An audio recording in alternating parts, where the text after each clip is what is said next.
Welcome to Dodgers Dogs. As part of the Dodgers Daily Network, Casey Porter here. So glad that you decided to tune in.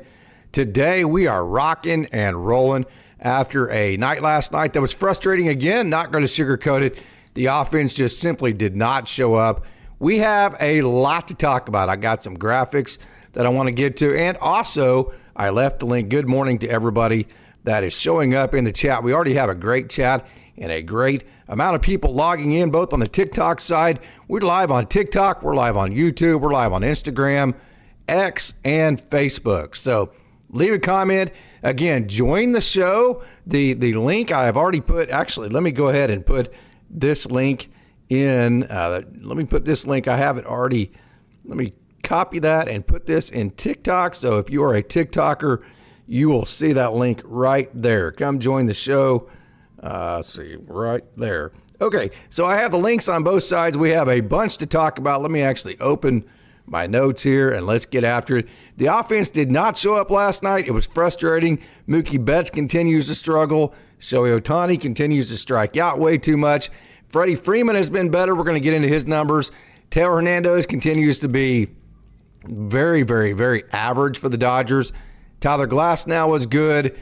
Alex Freeland's going to play second base today. You have Emmett Sheehan going today. So there is just a ton to talk about. Paul Gervais, we just signed to a AAA contract. Maybe get into him just a little bit. But really what I want is I want the chat. I want everybody. We're going to talk about the possible batting order, the batting order that I think it should be right now. So there is a lot to talk about. So let's get into that. Let's not waste any more time. And let's talk some Dodgers baseball as we have a lot to talk about. So on the other side of this, let's get into it.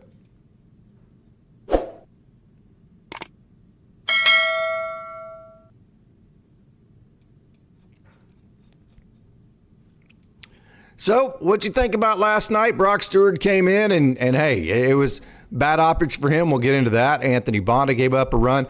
The Cardinals have been right about a league average offense, but I thought Sonny Gray was fantastic. We'll get into that as well. I just the game last night was just another one of those. You kind of felt like the trade deadline was a situation to where it should give you a boost, but it just simply has not, or at least it has not yet. I think it probably will as time goes on, but we will have to wait and see how that works out. So, okay, the Dodgers are 5-5 in their last 10 games. But here's the deal. It's not as you're never as far away as you seem. You're never as close as you seem when things are good or bad. The Dodgers still have the second best record in all of Major League Baseball. The Blue Jays got hot, then they got cold. The Tigers got hot, then they got very cold. The Padres have just been kind of that schizophrenic team this year. So when you think about this, of course, we follow the Dodgers every day, and because of that, we notice all of the Dodgers warts and all of the things that happen from a daily basis, in and out on a daily basis as far as the good and the bad. So we know all of the bad that happens to the Dodgers. We don't see all of the day-to-day negativity or badness of other teams as well. So when you look up at the end of the day, Dodgers since the beginning of July, I'm not gonna say that they're playing good offense or they're playing well. They haven't been, but still since the beginning of July that they haven't been playing well. Still a second best record in the major leagues at 65-48 behind the Brewers, and that's with a whole bunch of pitching coming back. Now the offense, I know Tommy Edman went out, and he really hasn't been all that good offensively this year. And then also I think losing Kike Hernandez was a fairly large loss for the Dodgers as well, no doubt about that.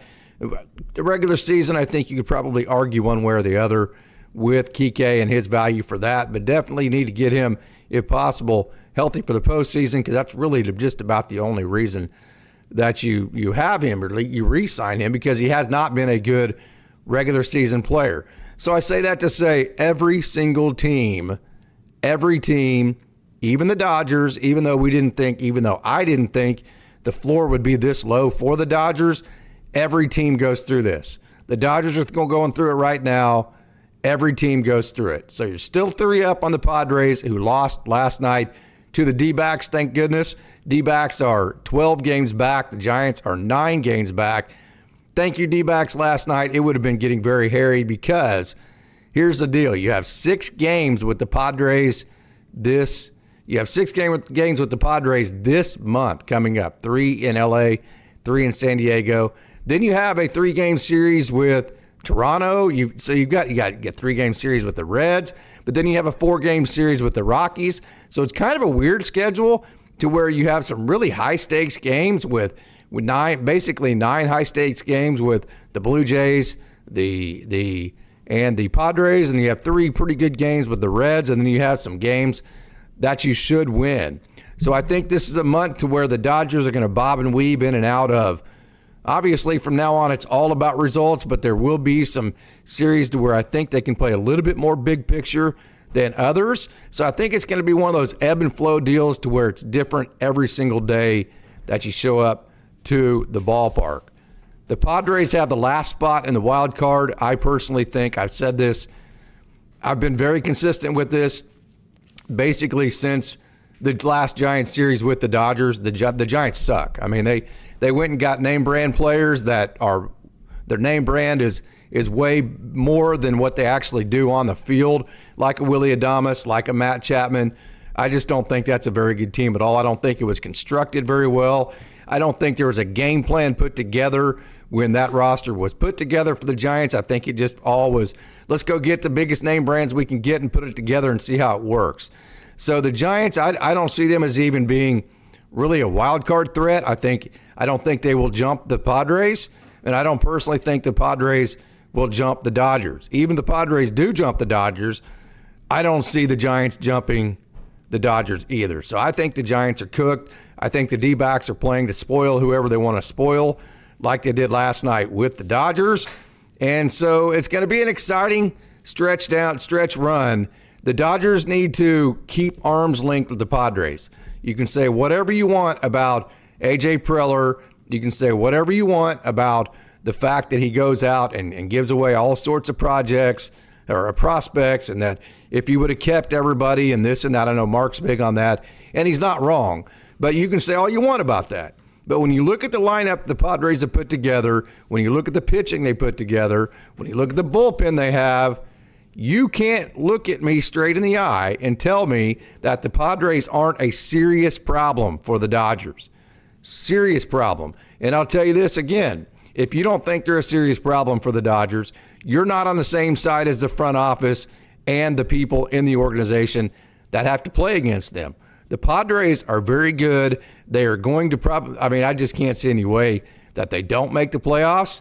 And that's even if they don't jump the Dodgers. So the Dodgers need to keep their foot on the pedal. They need to at least hold serve in the 6 games. They play with the Padres. If not, reclaim dominance. Get some of that pitching back. Use your pitching to dominate those series and go about it that way. And then end August with maybe a little extension on the lead from the Padres. I don't necessarily think the Padres are going to catch the Dodgers. I think they could. I think it would be very disappointing if they did.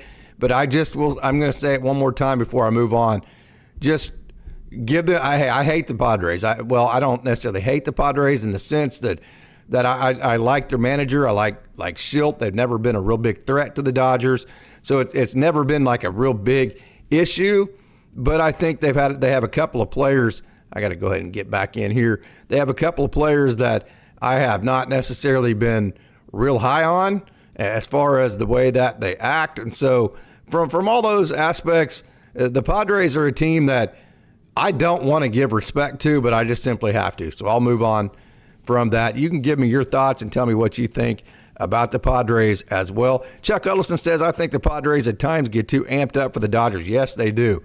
I think they hype themselves up, no doubt. I mean, the comments of Mason Miller coming in, the first thing they said to him was, we don't like the Dodgers. That is a square indication, a definite indication that the Dodgers are in their head. And if you ask a Dodger, I'll promise you this. The Padres are in the Dodgers' head the same way, but there is no way being at the top, having won a World Series, and having the expectations that if you're a Dodger that you are supposed to be the best, nobody will ever admit that the Padres are actually in the Dodgers' head like that. So we'll see how that goes. But I guarantee you, you call it what you want, semantics. the Padres have 100% full attention of the Dodgers. Chuck, that is a great comment. That's a great comment to lead off with. An elite comment, and as I always say, that the chat here is absolutely elite, that the Padres get too amped up for the Dodgers games, which has the potential to work against them when things don't start well. That's absolutely no doubt. It's called bursting your bubble. Bruce Davis says, I do believe the Padres will catch us. We can't hit, and our pen is not good as last year for guys to come back.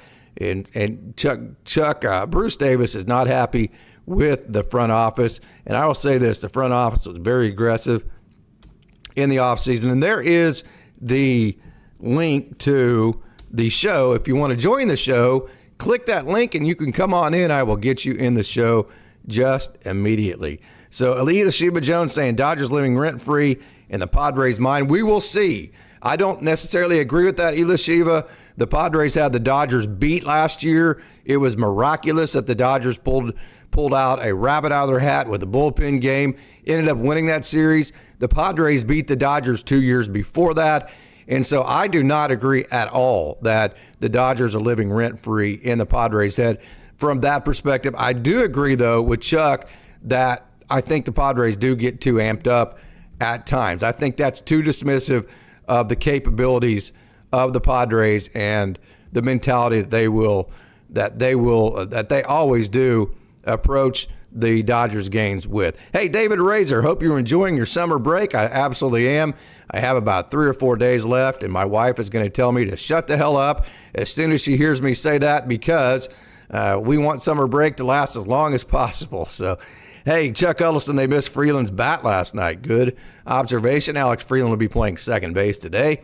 Deuce, Mookie coddling is hurting the team. It needs to end. I agree with that, and we will get into more of that as we go on. So, hey, we actually have a guest on the line. Bruce Davis, as we bring him in, is live on the show. So, Bruce, hey, give us your thoughts. Good morning on this Tuesday morning. Hey, good morning to you, Casey, and everybody. I agree. Like, can we win? Can we do all this? Of course we can. We know this team can do it. Here's the problem. Here's the problem that I have. I don't care who that we ended up trading for. Okay, it's what it is. All right. We spent all that money, but we did talk about you don't have to push all your chips in. Okay, for one. But you brought up a point. We've got, what is it, 7 or 8 outfielders? Yeah, I think we have a bunch. Yeah. And then we added a couple more from when with the guys that we traded away. So we got more outfielders than what we can do. The Dodgers don't bring these guys up like other teams. Great point. They're not bringing them up to showcase them or whatever. So what is the point of these guys just sitting there? That's what I guess maybe that's what bothers me the most. Me too, Bruce. We're on the same page. That was my whole point with. Hey, I get the point of don't overpay for relievers, and I agree with that totally. Relievers are volatile. I don't necessarily agree with that. I think your average Ryan Brazier type relievers, the NC Almontes, I think those type of relievers are volatile. I think the elite type of relievers over history have been way less volatile. So my point is, I don't necessarily disagree that you shouldn't overpay for relievers because of the volatility, but I think there are times where you have so many layers of depth at certain positions that it would be okay to overpay at certain times, and I thought this was one of them. Oh yeah, no, I agree. I agree with that. And I wasn't like, I think people think that I was saying like put everything in. Like, listen, we're not the Padres. We don't push everything in at once, and we don't sell our farm like it's, like the market like that. But you don't spend all this kind of money just to bring in a couple of. And I have nothing against Cal. I have nothing against Brock Stewart, but Brock Stewart, like I think you even said, didn't he only pitch like 15 innings? Like, we're getting these guys that are injured. Why do we keep bringing guys that are injury prone? If you want him in a high leverage, fine. I'm good with that. I don't care. But why can't we just bring somebody in? Let's stop screwing around with the dumpster fire stuff that we're doing with these guys. You want to do that during the beginning of the season, fine. But you can't be doing this during a tight race like this. Bring in some guys. Get rid of a few outfielders, okay? You don't have to get rid of all your best guys, but add at least one of those guys with a few of those outfielders, and let's bring in that good outfielder. Let's bring in them 2 relievers, and I guarantee you they would help us. Yeah. That's my point. And I think people think, Casey, that, oh, well, you're wrong. We don't need to bring everybody. I'm not saying bring everybody in. No, I'm not either. I'm saying just get rid of some of the layers of depth that you have that you're not ever going to be able to use at the major league level anyways. That's my point. Right. Yep. Agree. Yeah. So that's all I got. And I would push back a little bit, though. I would say they did bring in good players. I think Brock Stewart is a good pitcher. He's been fantastic this year. I think Alex Call is a good player. So my pushback to that would be, that's fine. We're the Dodgers. We spent $1 billion in this roster. Go get the elite player, not the good player. We already have plenty of good players. If you want a good player, then bring up Ryan Ward. To me, at the trade deadline, either go get the elite player or just live with what you have. That's kind of my viewpoint towards that. I listen. I've been saying that, Casey. Either go get the elite players and go win, or bring up guys that we have. And you just said Ryan Ward. Why not? Yeah. All right. And Freeland, which he played over the weekend with the Rays. The kid can hit. Yeah. If you're not going to use these guys, and he's an athlete. Right, and he's a great athlete. I'm impressed. I love Freeland. I just think that you're log jamming things, and I think people think that the Dodgers doing. And I get it. Freeman just doesn't want to pay, but eventually you're either going to have to pay, because we can't just keep these guys down there for like 10 years and just let them just. It's just pointless. Get a trade that you think will help this team over a top. Let's win 2 or 3 World Series, and then if we fall back, okay. But I don't want to hear any more excuses from this front office saying, "Well, I don't want to pay for this." You have to pay. That's just the way it goes. The front office is the best front office in the game. Period. End of discussion. I think AJ Preller is a close second. He does an awesome job with the Padres. As much as I don't like them, and as much as that pains me to hit, the front office is the best front office in the game, period, in a discussion. So this isn't what this discussion is. Right. But Deuce brings up a great point here. So you bring in Conforto, he hasn't been great. You bring in Scott, hasn't been great. You bring in Kirby Yates, he hasn't been great. Blake Trinan's been hurt all year. You brought back Teo, he hasn't been great, that kind of thing. So was the trade deadline kind of a unwillingness to admit that maybe as aggressive as they were in the offseason, and we all enjoyed the fact they went and got all these players, that it hasn't worked out the way that they wanted it to? Was the trade deadline kind of a stubborn way of saying not wanting to admit that the offseason wasn't as good as we thought it was going to be?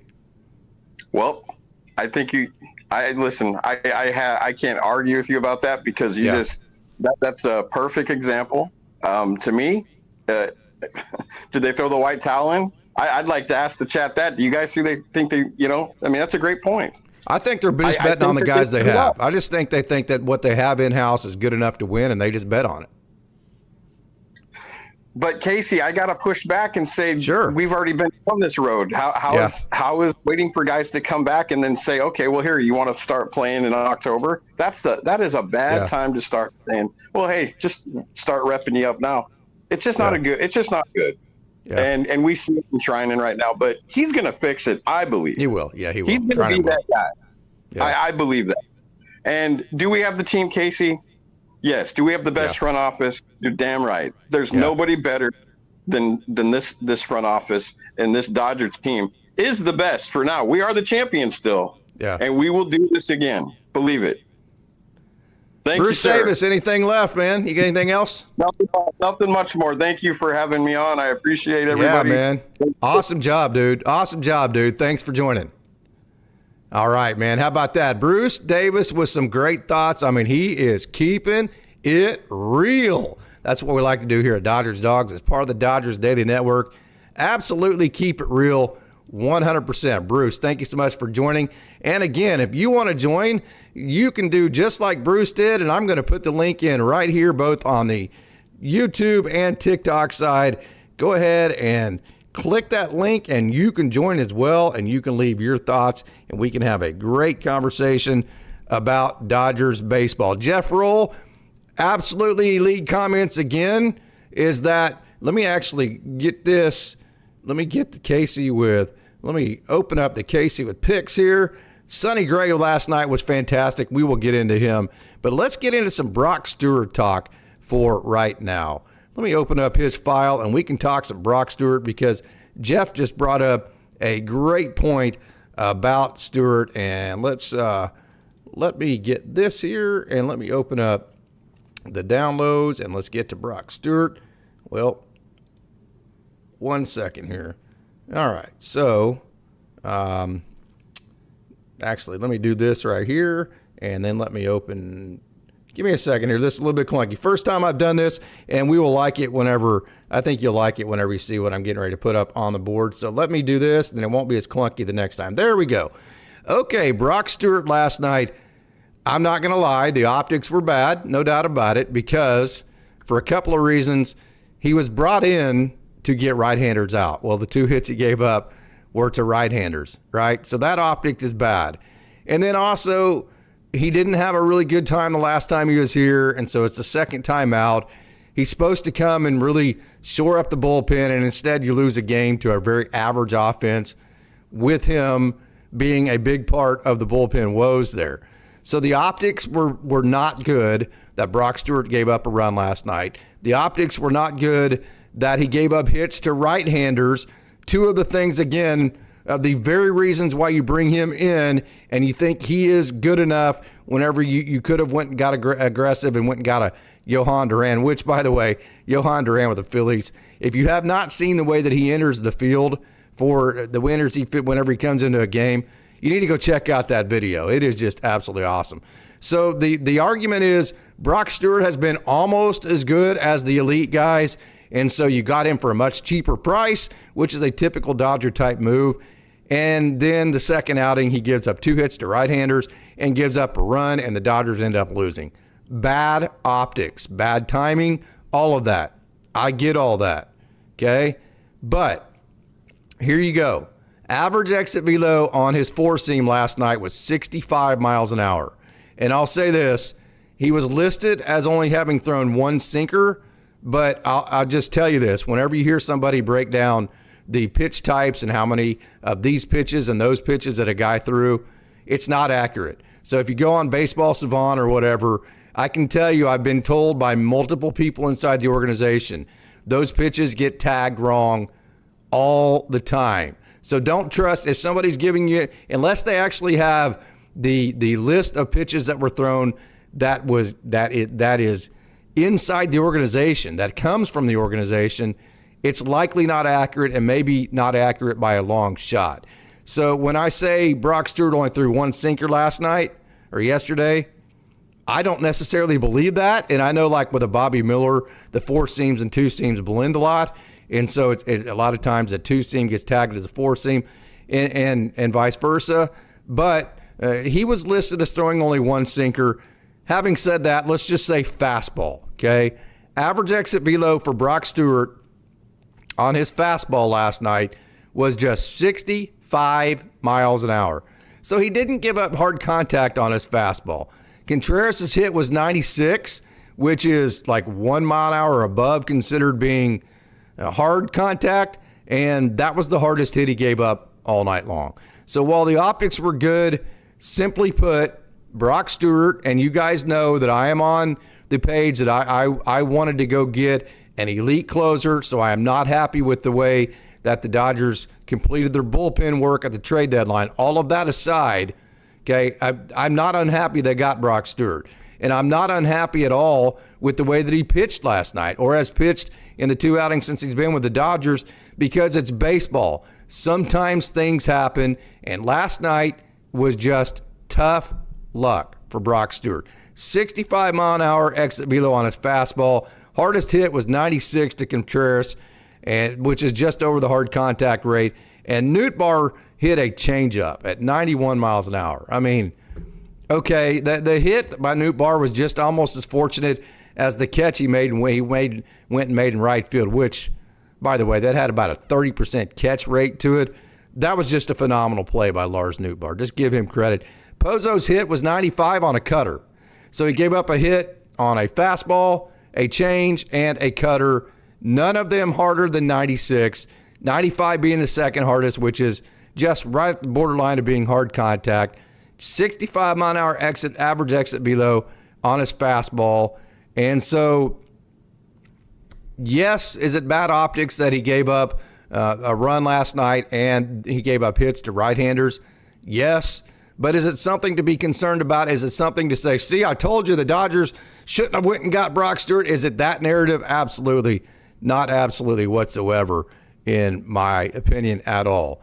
So that's kind of where I'm at on that. I do think it's bad optics, but I don't think it's something to worry about. The problem with the Dodgers is the offense for weeks, period. That comes from the TikTok side, and that comes from Stoic Bryce. So let's get into some of the offense here, and let's talk a little bit about it and some of the issues here. First of all, let's talk about Shohei Ohtani.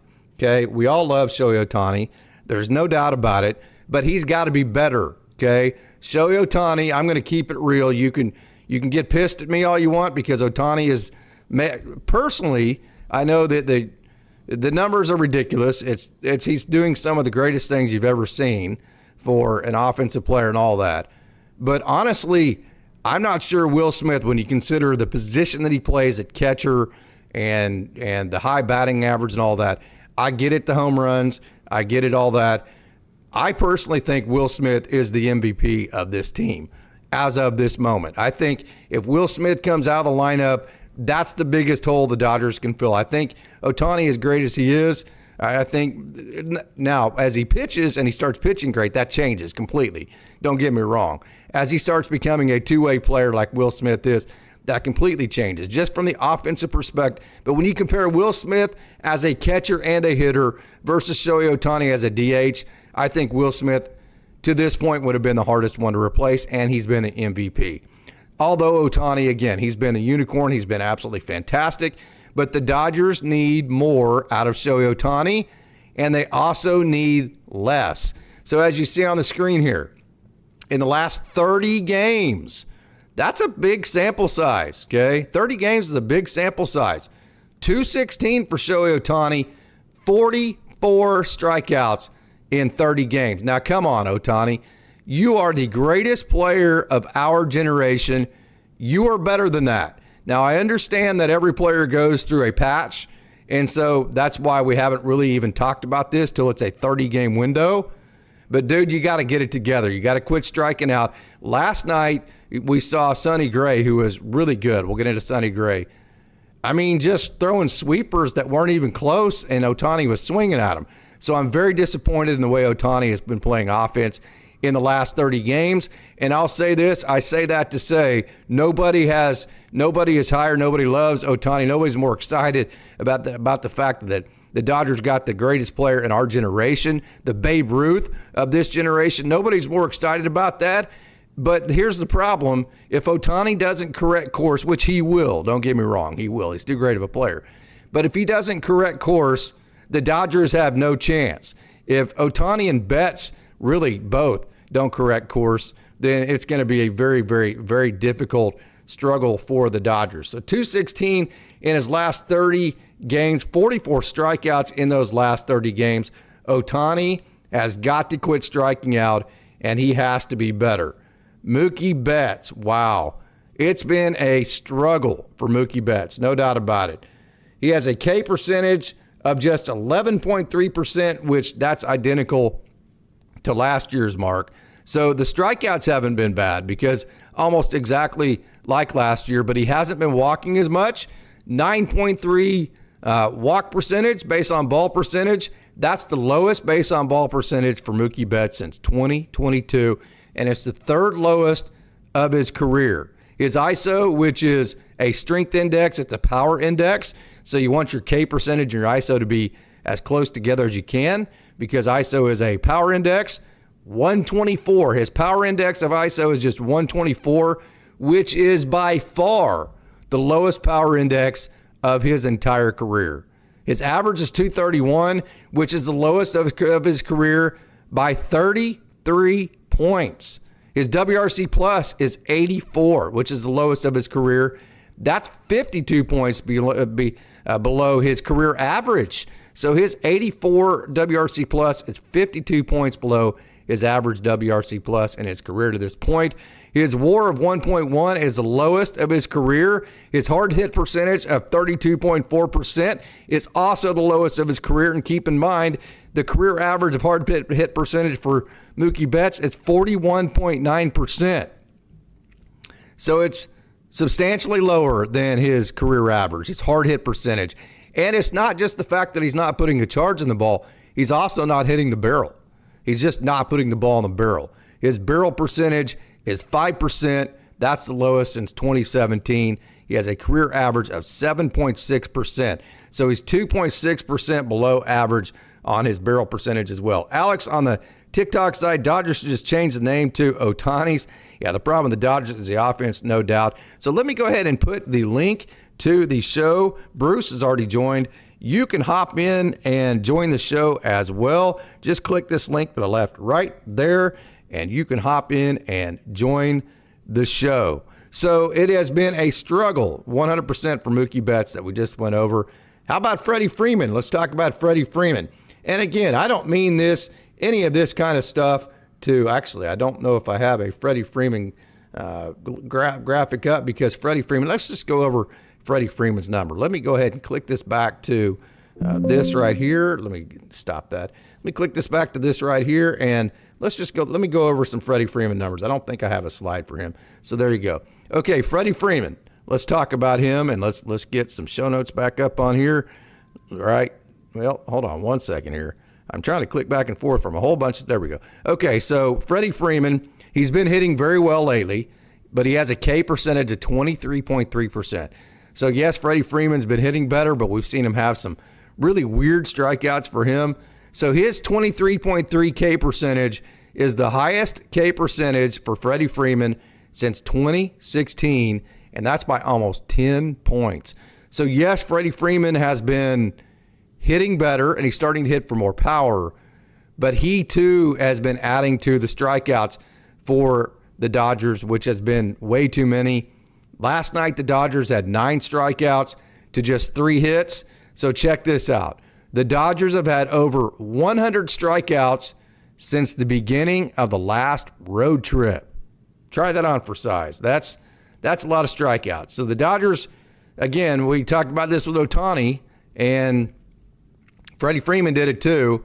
Sonny Gray, what he did is he threw that fastball for a lot of strikes, and then he threw that sweeper and curveball, mainly the sweeper in terms of what the Dodgers were chasing, and the Dodgers kept chasing that dang sweeper down in the zone. And so it's kind of, you saw Freddie Freeman and Ohtani chase that sweeper in the first inning, and then Max Muncy got up, and although Muncy didn't get any hits, and he made the last out, though I thought that was a good at bat, Muncy didn't swing at that sweeper, and it was like, oh man, that was a breath of fresh air to watch somebody who did not swing at the sweeper and chase that.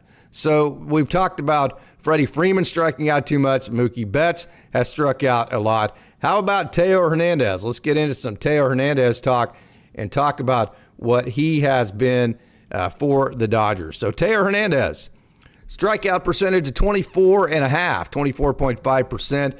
That's not bad. Matter of fact, Teo Hernandez's strikeout percentage at 24.5 is the lowest strikeout percentage since 2021. His ISO is 5% lower than his K percentage. So that's not a good trade-off, though. So he's not striking out as much, but he also is not hitting for as much power. So actually, his strikeout and power ratio is not as good, even though he's not striking out as much this year. So the Dodgers, they need Teo to start hitting the ball out of the ballpark. If you follow Dodgers Dawgs as part of the Dodgers Daily Network, I am one that I want a dynamic offense, no boom or bust. I hate it when the Dodgers rely on home runs, but I'm going to put this simply put. Teo needs to start hitting home runs. Freddie needs to stop striking out. Ohtani needs to stop striking out. Mookie just needs to start playing offense, period. And Teo needs to start hitting home runs. I don't care if he strikes out some. I don't care if he strikes out more than he is right now. The Dodgers need Teo to be the boom or bust guy. They don't need him to be a guy that's trying to make contact, but yet then also not hitting home runs. They have guys that can do that. Teo is brought to the Dodgers to be a run producer, to be a home run hitter, and to be a boomer bust guy. So having said that, although his base on ball percentage is just 4.9%, his WRC plus is just 103. His WAR is just 0.3. That's because he's not hitting home runs. So the Dodgers, it's okay. If Teo gets up around 26, 27% strikeout rate, I'm fine with it. I want Teo to start hitting home runs. I want Ohtani and Freddie to stop striking out as much. I want Mookie to start playing offense at all, and Teo to start hitting home runs. I don't care if he strikes out more. That's where I'm at on him. So what are your thoughts on Teoscar Hernandez? Chuck Huddleston says not enough protection lineup right now. So many cold bats. Pitchers are pitching around the hot bats, ending Dodgers rallies. That's a great point. Hey, Dodgers Dogs coming with facts. Roy Estrada, hey, it is great to see you in the chat. We have missed you dearly with all of the chats that we've had lately. It is great to see you again, Roy, and talking some Dodgers baseball and having the tough conversations. Johnny Owens, Teoscar is not a right fielder. I would say Teoscar is just not a good outfielder. Not a good outfielder. I think you can get by. You can get by with Teo in the outfield if he's hitting home runs. If Teo is not hitting home runs, I don't care if he's not striking out. Teo is not good enough defensively to be a plus value for this team. So Teo either needs to start hitting home runs, or the Dodgers need to start figuring out what their defensive alignment, or the Dodgers need to plan around that and put out a better defense. It's that simple. You can't have Teo not hitting home runs and then also being a part of the defense, in my opinion. So you either have home runs or you have a better defense. Pick which one you want to have there. Big Mac, the team has lost its steam. Roberts is lost and afraid. I think that's a little bit too dramatic. I think that we saw in 2017 it can change in a dime. And I think Ohtani will stop striking out. I think Freddie Freeman will smooth out. And I think Mookie Betts, at the very least, will at least be better than what he has been. I'm not saying he's going to go back to being what his career average has been, but I just can't imagine Mookie Betts continuing to be this dismal. I mean, let's put it to you this way. Mookie Betts is absolutely dismal right now. And, hey, I love the guy. I'm not trying to bag on him. I'm not trying to be negative. I'm not trying to be any of that. You know, if I walked in the locker room tomorrow and I got the wonderful opportunity to interview him, I hope he would understand. I'm just trying to state facts that if the goal is to win a World Series. If the Dodgers don't win a World Series, it is not I don't want to say it's not a successful season, but the goals haven't been met. I don't want to. Let's put it to you this way. If the Dodgers don't win the World Series, it's not a successful season. Now, I can't also say that it's a failure. Like if they make the World Series and a couple things happen, or even if they make the National League Championship Series and just bad luck happens, I don't think maybe, just depending on how it ends, maybe you could say it's not a failure, but it's not a success. But point blank, if the Dodgers don't win the World Series, there's no way you can convince me that the season is a success. So when I cover these negative parts of the game, or the failures or the struggles, it's not to try to bag on these guys or to try to throw dirt on them or any of that. It's just simply to say everybody's goal is to win the World Series, and unless it gets better, that's not going to happen. The version of the team that the Dodgers are putting on the field right now is not going to win a World Series unless things change, unless Ohtani stops striking out as much, unless Freddie stops striking out as much, unless Mookie gets it together, unless Teo starts hitting home runs, unless the bullpen stops giving up runs in the 8th and the 9th inning to a very average offense, which they have been lately. But unless those things stop happening, the goals will not be met, and this will not be a successful season. So I cover all these issues to say these things have to get fixed for the Dodgers to reach their goals, which is a World Series. I don't think, you can argue about that, but that's just where I'm at on that. And I think you guys know, if you watch the Dodgers Dogs as part of the Dodgers Daily Network much at all, you know that I absolutely hate dwelling around in negativity. I won't do it, but you have to cover the tough topics. You have to go through all the things that are going wrong and right, and address them and give your opinion on what you think needs changed. One thing that does not need changed right now is Tyler Glasnow. He was really good last night. Now, hey, The Cardinals are not a great offense, so a lot of that is because the Cardinals aren't that good. Hey, James Bond, thank you so much for joining. James Bond, 1992. That's awesome. When Conforto or Rojas are on the lineup, it causes to give up the inning because they are not batting. Conforto actually has been one of the better offensive players since about the beginning of July. So I would remove Conforto from that. Miguel Rojas has had his gains, but the problem is having Conforto and Rojas in the lineup, who historically this season haven't been great hitters, in the lineup with your Hall of Fame type guys struggling with Teo not hitting home runs, then it makes for a very short lineup. So I won't disagree with you from that perspective, James. Whatchamacallit says can't fix aging players, losing some abilities or getting tired over a long season. That's another concern. I would say would be a concern. That's legitimate. Is Mookie Betts timing out? Is he aging? Is how much of this is aging? How much of the striking out from Freddie Freeman is aging? So we'll have to see there. But I think Mookie Betts can turn it around, at least not to maybe to a career average like he's been, but at least better than he has been. So yes, Glasnow was not pitching to a great offense, but I'll tell you, he really got his command going as the game went on. He was a little shaky early on.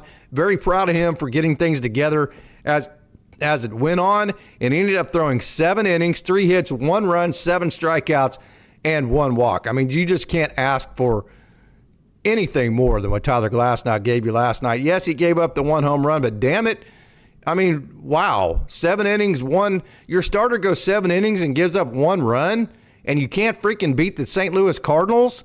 I mean, if you're not pissed about that, which we're not going to make too big of a deal out of it because there's still plenty of time left in this year's season, but if you're not at least a little bit pissed about that and just kind of waking up today going, come on, guys, damn it, that's pitiful. If you're not at least somewhat in that mindset, then you're not being real about what's going on with the Dodgers. Now, do you need to sit here and panic and think, oh, we're cooked, oh, this season's over, oh, we suck, there's no way? No, you shouldn't have that mindset. Should you have the mindset that the Dodgers can turn this around in a heartbeat like they did in 2017, that they still are in first place in the NL West by 3 games, and that they have the second best record in the major leagues, and that they're going to figure it out? Should you think that? Yes, but you also should have a sense of urgency in the alarm of which it's just kind of like, come on, guys, let's get this crap going, man. I thought it would happen after the All-Star break. I thought it would happen after a couple of days off, and it just hasn't. So I am alarmed, but not alarmed to the point to where I don't think that it's like I'm sitting here panicking thinking it's just not going to get fixed.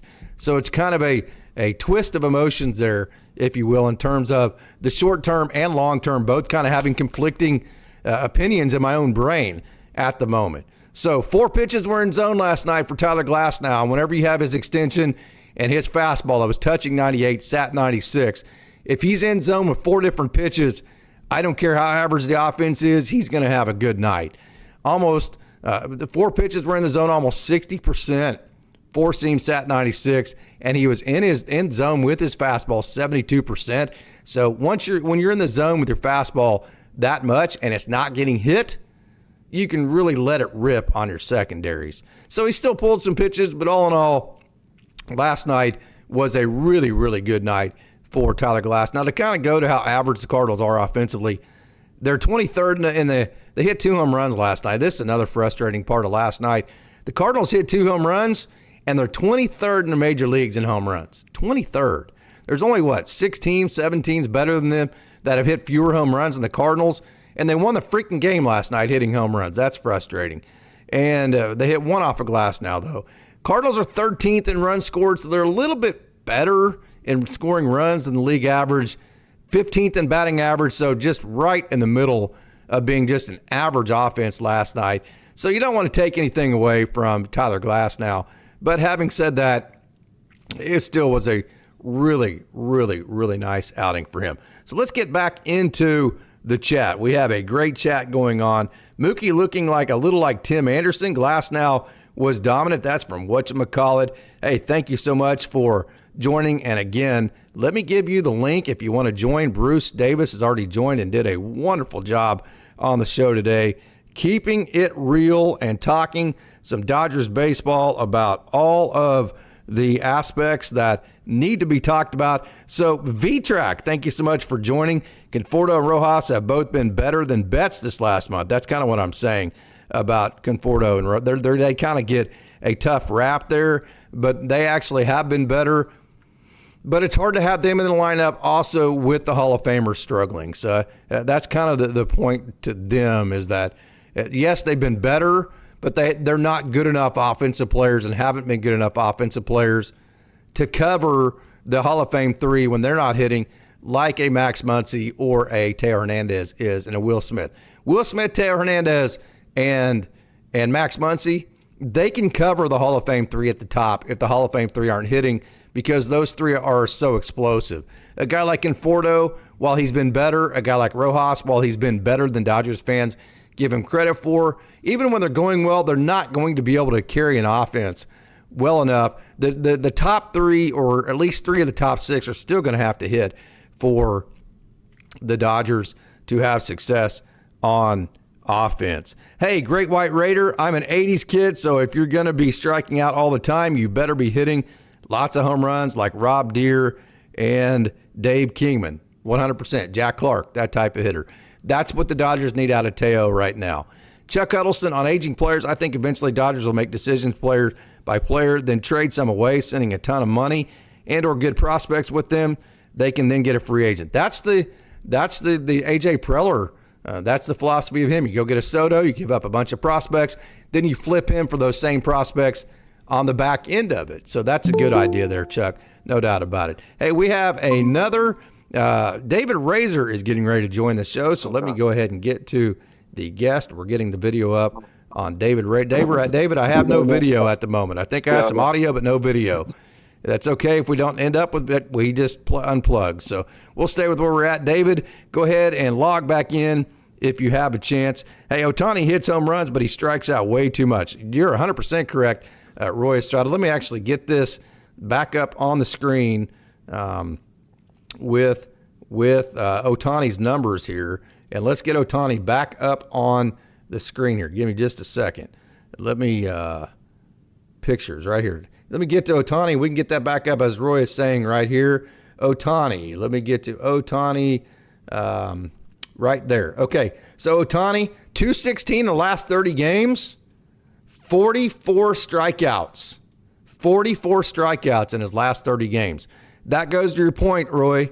He's striking out way too much. I don't want to dwell on the negative, but if the Dodgers want to win the World Series, which is the goal for all of us, even though we have disagreements, Roy, and I know I've had disagreements with you in the past, which I hope you're okay with, we all have to agree that the goal is always the same for everybody. It's to win a World Series, and kind of my point, going back to the trade deadline, if you're not willing to give up prospects to give yourselves a better chance to win a World Series, then what are we doing? Everything you need to do, everything you do, every decision you make needs to be geared towards winning a World Series. And so I'm covering these topics to say these things need to get fixed if the Dodgers want to win a World Series. So David Razor says unrealistic expectations given baseball history to repeat. That's a great point, David. Hey, and if you can, log back in. I'd love to have you on the show and give your thoughts. That's why it's very hard to repeat, because you just lose a little bit of. First of all, you get older. You've played a lot of games the year before. I mean, since 2015, the Dodgers have played 1 million postseason games. About 100 of certain players have played like 100 postseason games, something like that. So it wears on your body, even though, and as at the same time you're getting older. So that whole grind effect definitely has an effect. Hey, they need to give Kim a shot to be our everyday shortstop. I don't disagree with that, James Bond. That would have to be next year. Kim, first of all, they need to get him healthy.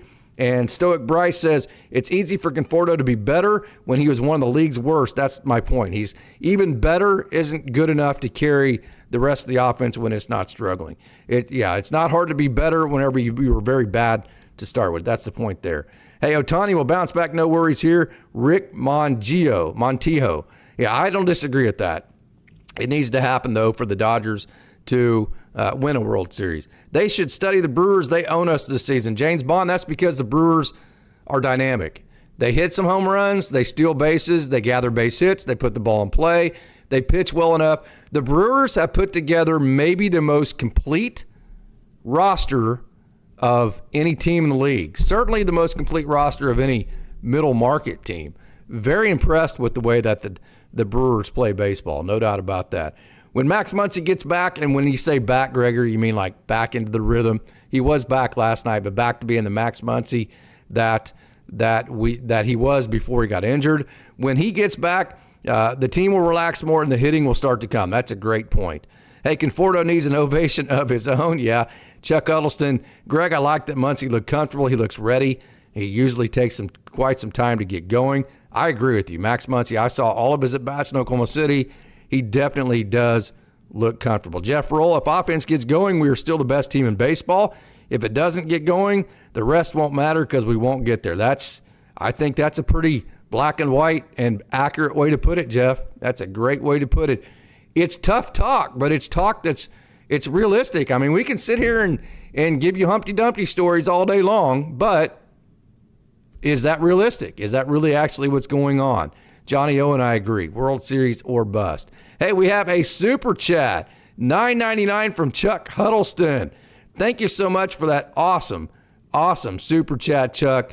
It's so much appreciated. We work very hard here at Dodgers Dawgs as part of the Dodgers Daily Network to bring you the most real and hopefully coverage that you enjoy. And anytime it is appreciated like that, like it was right there by Chuck, I can't tell you how much we appreciate that back. $19.99. That is a huge super chat, Chuck. Thank you so much. David Razor says, love the PowerPoint. Lots of work. That is a lot of work, and I hope that makes it easy kind of to drive home the points that I'm trying to make here. Chuck Huddleston, what did the folks think of the ovation support for Mookie last night? Okay, I mean, it doesn't hurt, but if you're a major leaguer, you don't need the cheerleading. If you need the cheerleading, I mean, what you do need, everybody, even the Hall of Fame guys, they need what I say this all the time. This is my biggest complaint about the Dodgers.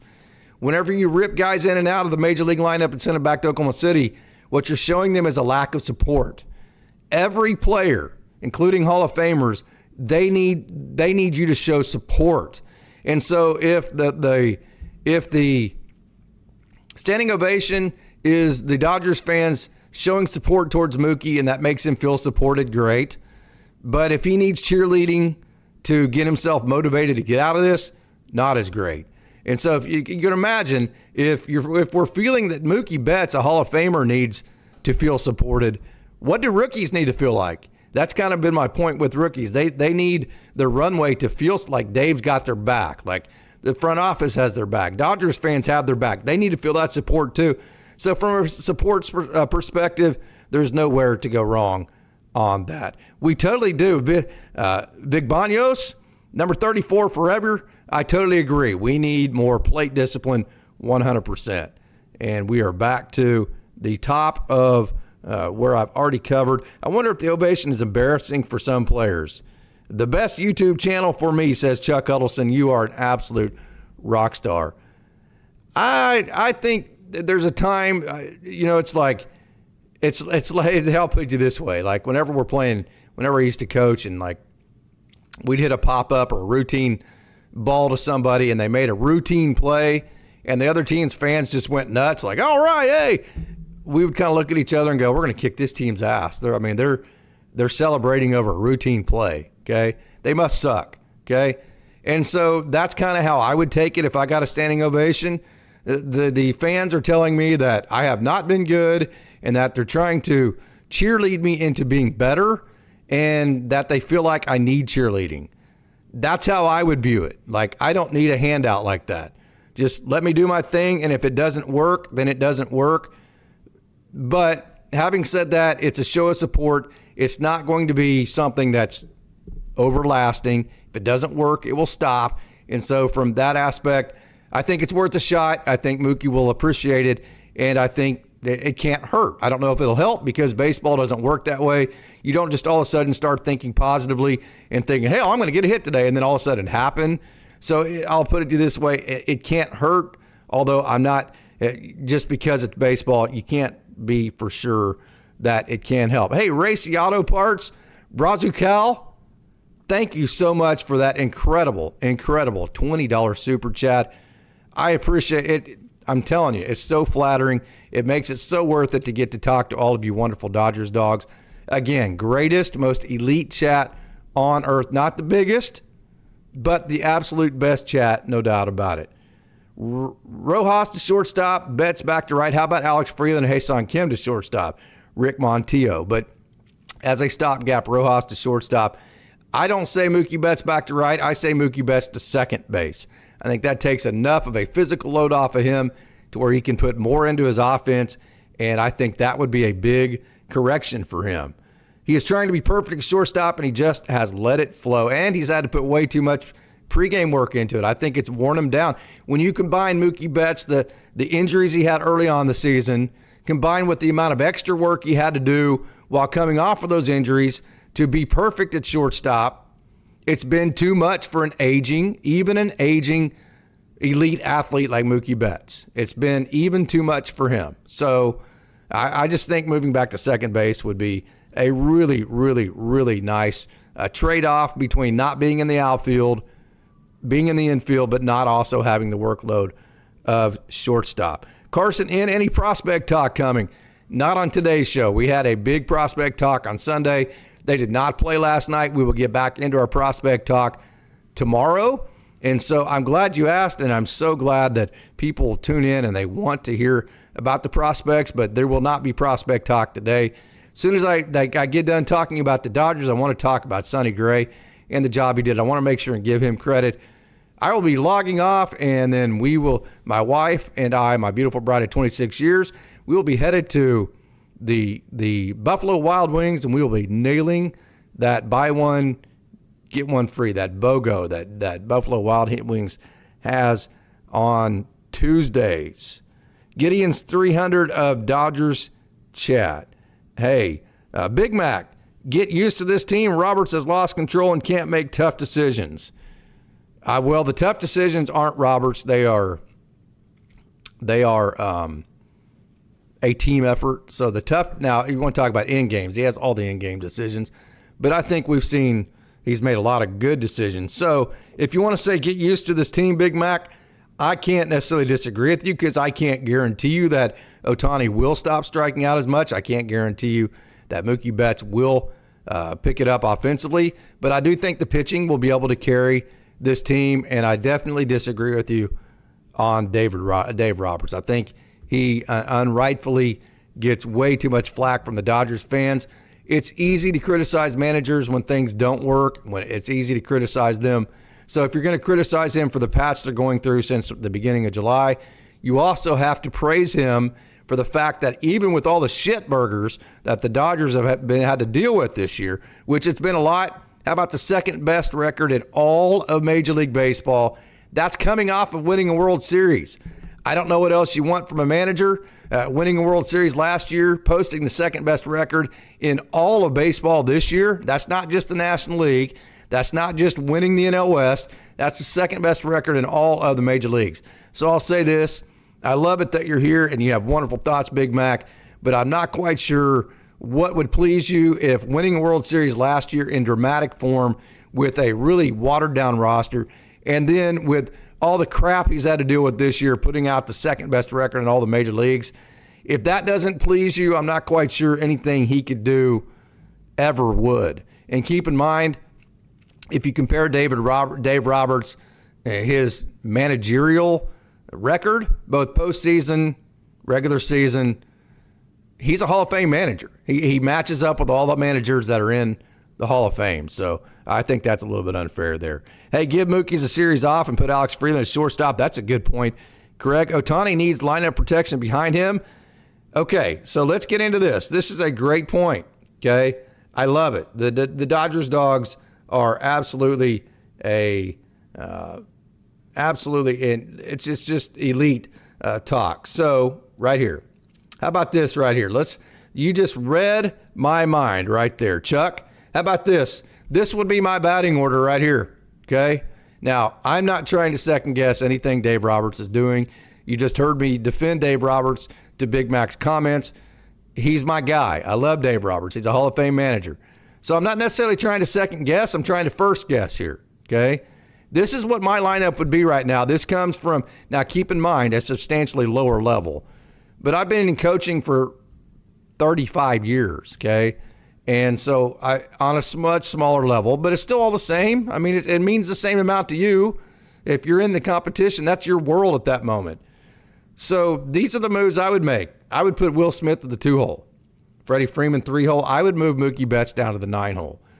Not to say, hey, Mookie, you suck, so go down to the 9-hole. Not to say that. I can tell you, though, we had a leadoff hitter about 20 years ago, and he was not performing very well and not getting out of the rut, and we put him at 9-hole, and he came around the corner. First thing that players do when they get to the clubhouse, they look at the lineup, okay, and then they look at where they're hitting in the lineup. He saw he was hitting 9-hole, and I mean, he got pissed. And I mean, he came in that office, God dang it, why am I at 9-hole? I'm one of the better, blah, blah, blah. Fine. I let him just spew for about 5 minutes, okay? And at the end of it, all I said to him was, I'm not saying anything that you just said is wrong, but what I'm trying to tell you is the way that you've been hitting lately, right now, you got to prove it again. You got to go out and prove it again. And I promise you, if you go out and prove it again, you'll be right back up there at the 2-hole leadoff spot. So that ball's in your court, dude. Okay, you can come in my room, you can come in this office and bitch and moan all you want. But now what you've done is you've actually painted yourself in a corner, because now that you bitched about this, now you have to go out and back it up and prove it. So go do it. And about a week later, he was the leadoff and ended up having a great year for the rest of the year. So for one, I just think it might jar Mookie enough to go, hey, this is serious enough to where you need to get your stuff together, and it needs to happen sooner rather than later. That's number one. Number two is, I think Mookie. I think the Dodgers have 2 leadoff hitters when they're going right. I think both Mookie and Shohei are leadoff hitters, and I've always viewed the 9-hole as kind of a second leadoff hitter in your lineup. The 9-hole is a position that is just trying to get on base and trying to roll that thing back over to the top of your lineup. So Will Smith has been the best hitter on the team. He's been the most consistent. He has the highest batting average. He's only hit, 14, 15 home runs? So he is the perfect guy to put behind Shohei Ohtani. So I think that lineup right there with Mookie Betts at the 9-hole gives you 2 quasi leadoff hitters. Mookie Betts can be that quasi leadoff hitter in the 9-hole. Right in front of Shohei Ohtani. You have the best hitter on the team behind Shohei Ohtani. You have Freddie Freeman, who's been one of the best hitters on the team recently at the 3-hole. You have Max Muncy, who to me has looked better than Teo. You have Teo, who needs to hit some home runs behind that. And then you have Andy Pages behind that I think him and Teo back-to-back, I like them because they feed off of each other. And then you have just kind of wild cards at the 7 and 8 holes. So that is exactly the lineup I would put out starting today. If Mookie Betts wants to get embarrassed or pissed about that, which I don't think he would because he is a better human being than he is a player, I don't give a rat's ass. Prove me wrong. If you don't like where you're at in the lineup, then go out and prove me wrong. You really think if you have a week or even 2 or 3 games to where you go 2 for 3 and you become a great offensive player, you really think that I want to put you at the 9-hole? You really think I'm going to leave you at the 9-hole? Go prove me wrong. Go prove that you should be back in the 2-hole.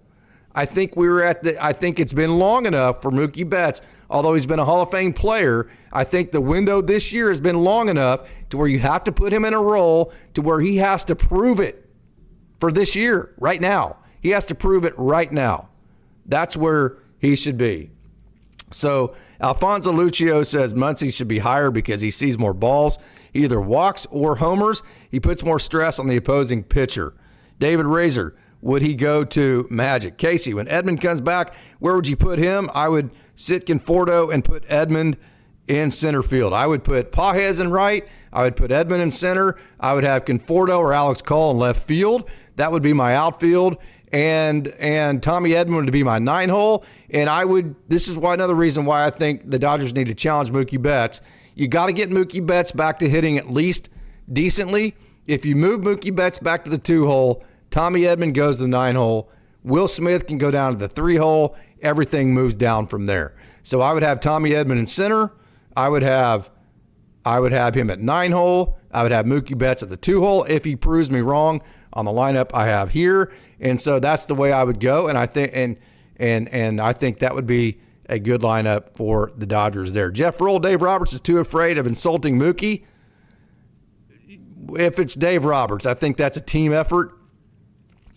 I'm going to say this, Jeff. I've always been one to where whenever you have to make a point with your team, you don't make your point with the fourth outfielder or the fifth infielder coming off the bench. It's easy to dog on them or to point out everything they do wrong because they're the lowest on the totem pole. If you really want to get your team's attention and you really want to set a standard and just kind of drive home a point, then take it to your best players. If they can't take it, if they can't understand that you love them, and as a manager, what you're actually trying to do is if they fall in line, then everybody else falls in line as well. If Mookie can't understand that if Dave Roberts does this and explains it in a way that, Mookie, we have to have you prove it at this point because we have to have everybody prove it. And if you fall in line and if you show everybody else that you're willing to do what it takes for the team and you're willing to go out and prove it to get your 2-hole spot back, then what is that going to do for everybody else? It's going to make everybody else go, well, damn it, if they'll do that to Mookie, then I better get my shit together because if they'll do it to him, they'll damn sure do it to me. So fall in line, Mookie. That is the conversation I would have with him. And if that conversation doesn't happen, I think that's a legitimate point that they don't want to piss him off. I think a lot of that is why he went to shortstop because that's what he wanted. And they decided to give him what they wanted, what he wanted. That part of it, I'm not real big on. And so I think you do have a point from there. I think it's Dave's duty to do something about that, not just kiss Mookie Betts' ass and to say, hey, he's been a Hall of Famer. We're going to continue to bet on Mookie. That's too easy. It's too easy, okay?